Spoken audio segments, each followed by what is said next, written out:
Hello, lovelies. Welcome to this episode of Lessons from the Universe with Jennifer Hall. I look forward to sharing my channeled message with you today, and if you love it, please remember to like, share, review, and subscribe. Hello, lovelies. Today I want to talk about emotions. I've had a lot of people with a lot of crazy emotions, more ups and downs than normal, and things like that.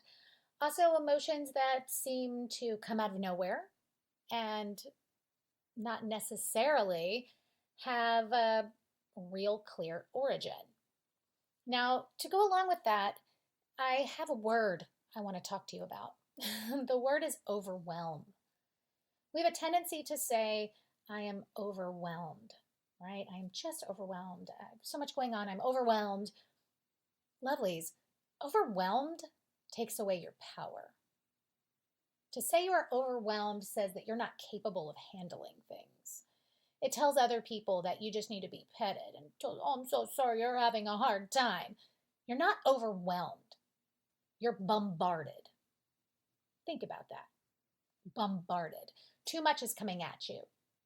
Everybody's throwing things at you. You're bombarded. When you say you're bombarded, you say you are bombarded, you take your power back. You say, there's so much coming at me, I can knock some of this down. When you tell another person, I'm feeling bombarded by everything it is asked of me, you empower them to not feel sorry for you, but to take one of those objects out of the air, to bombard you with less. Take your power back. You're not overwhelmed by your emotions, you are bombarded by them, and therefore you can take action and you can deal with them. You can remember there are odors in the room, and odors pass. Let me say that again. Your emotion is an odor in the room, and the odor passes. It passes more quickly if you acknowledge it. Along this vein, I'm going to share with you a quote, or a little section of a book called No Mud, No Lotus by Thich Nhat Hanh. Forgive me if I'm not pronouncing his name quite correctly, but I think I am, at least in my Texas way. So the part I'm going to share with you today, if you happen to have a copy of No Mud, No Lotus, it starts on page 26, and it's called Embracing Suffering. Now remember that Buddhism talks a lot about suffering. We don't have to take it to the place we take it. I'm suffering, right? It's sadness, overwhelm, bombardment of any kind. And it's about handling it within ourselves with care. Take a listen. If we let the suffering come up and just take over our mind, we can be so quickly overwhelmed by it. So we have to invite another energy to come up at the same time, the energy of mindfulness. The work of mindfulness is first to recognize the suffering and second, to embrace it.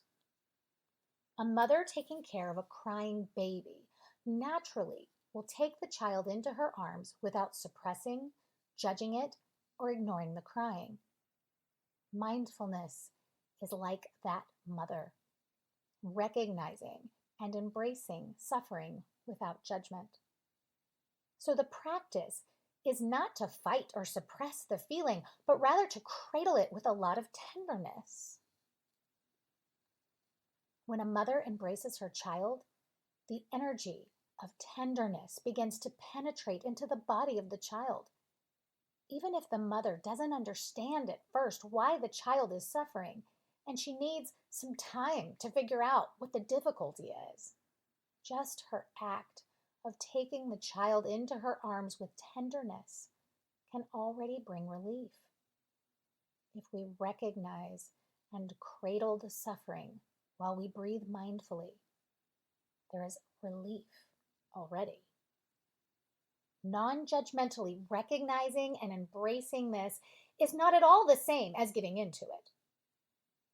Once you have offered your acknowledgement and care to this suffering, it naturally would become less impenetrable and more workable. And then you have the chance to look into it deeply with kindness, and find out why it has come to you. It is trying to get your attention, to tell you something. And now you can take the opportunity to listen. You can explore what kind of roots it has and what nutriments and habits of consumption have been feeding your sorrow. You can discover how, through looking deeply, you can transform this organic garbage into compost, which in turn may become many beautiful flowers of understanding, compassion, and joy. Don't you get it, beloved? Your emotions are not here to make you suffer. They're not here to make you miserable. They're not here to make you question your existence. Beloved, your emotions are here for you to witness them. They're part of why we came. We came here to feel. Let's feel, right? Sit in it. Be in it. Pay attention to the physical sensations. If it's tears, don't judge them. Bear witness. Feel how your eyes fill up. Feel how it runs down your cheeks and under your chin. Feel it. Feel how your body temperature changes. Be present. Bear witness. Be okay with it. Ask it what it has to teach you. Maybe it's just release. Maybe it's one of the ways that you've put holes in your bucket, right? We've talked about that before. Your bucket, it is that thing that fills up all day or sometimes all week or all month with the experiences that are going on in your life, everything that you're witnessing, whether it's on the news or from the people around you, your own hormones, whatever, right? The bucket gets full, and if we don't put holes in our bucket, eventually we drop it and it breaks our feet. Sometimes we cry and it's just holes in our bucket. Sometimes we are angry or hangry. By the way, that's just been acknowledged as a real word. Or bombarded. Sometimes there's things to learn about boundaries or who we let in or who we keep out of our lives.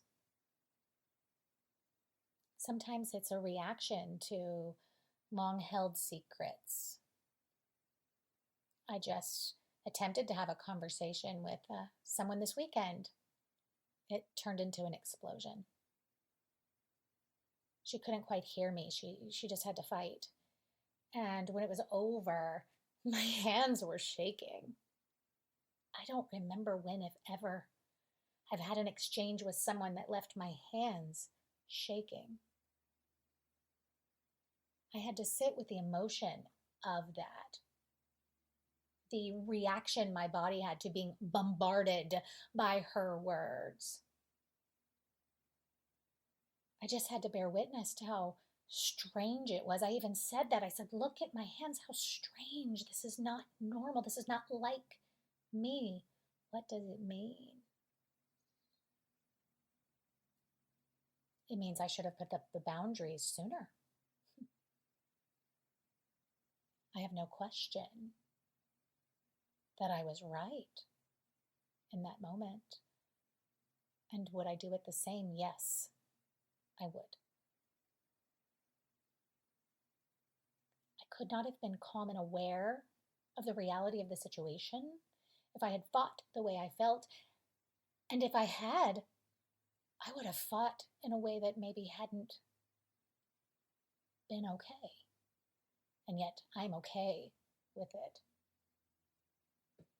The emotion passed, the clarity remained. If I had fought the emotion, I would still be carrying it. Do you understand? I would still be feeling the anger or the intensity or the fear of possible long-term effects or retribution. Instead, I don't, because that's not what that feeling was. The feeling was, to some extent, adrenaline. We came here to feel.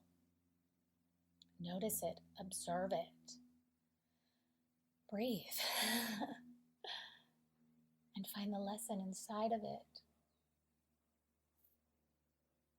The only reason why we continue to suffer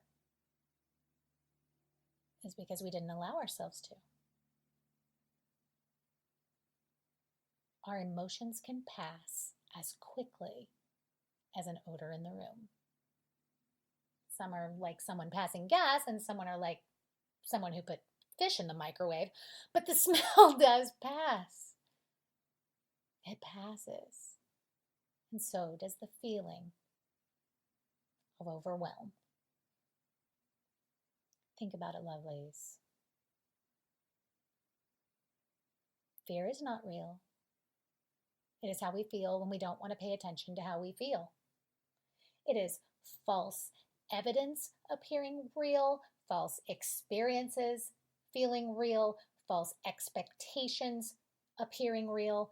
FEAR, that E can be a few things, but it's not real. When we take a breath, we can get to what the real emotion is. And it can be dealt with. It can reveal everything we need it to. And then it too shall pass. There is no overwhelm, only bombardment. And when we are bombarded, we can remove those impediments. We can remove those attackers. We can remove those little energizer bunnies one at a time, or in a whole big fail swoop, whatever works. But it must come from that mindful place, beloved. We must be aware of how we feel. We must observe it and then utilize it, because our feelings just want our attention. And if we give them our attention, they leave. Until next time, beloved, namaste.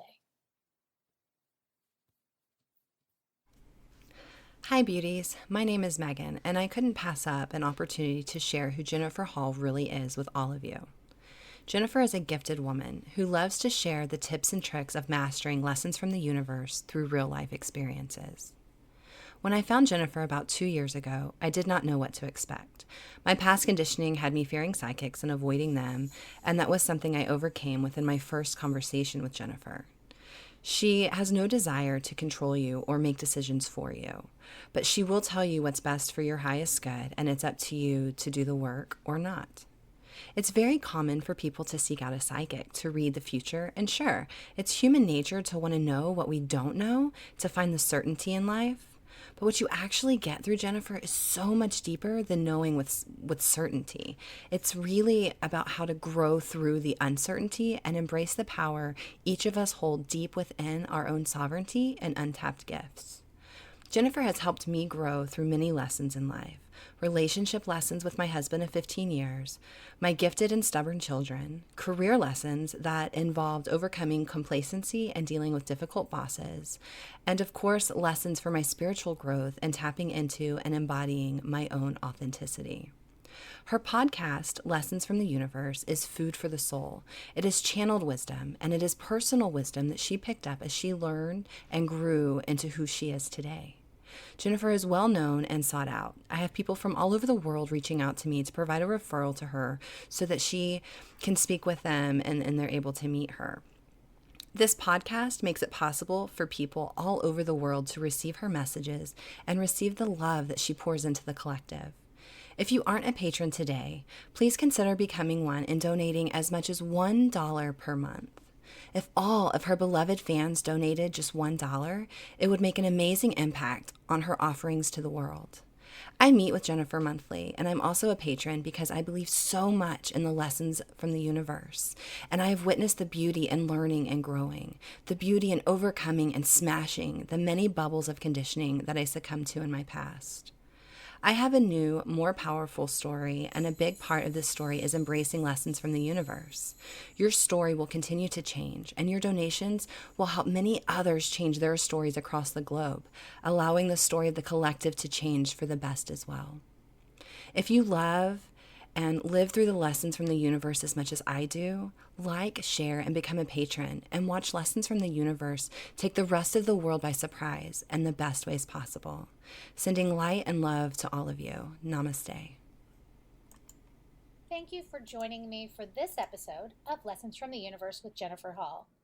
If you haven't already, I want to personally invite you to come out and find me on social media and at my webpage, psychicjenniferhall.com.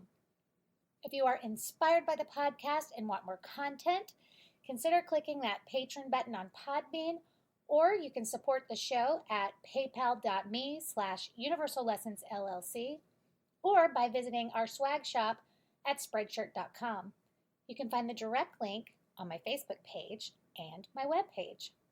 If you have questions, consider attending one of my quarterly seminars here in Dallas, or book your own educational session from anywhere in the world using the link that you can find on Facebook or on my webpage. I am sending each of you love, light, clarity, and wisdom. And I want you to know that whether you realize it or not, there's a little brunette with a podcast that's got your back.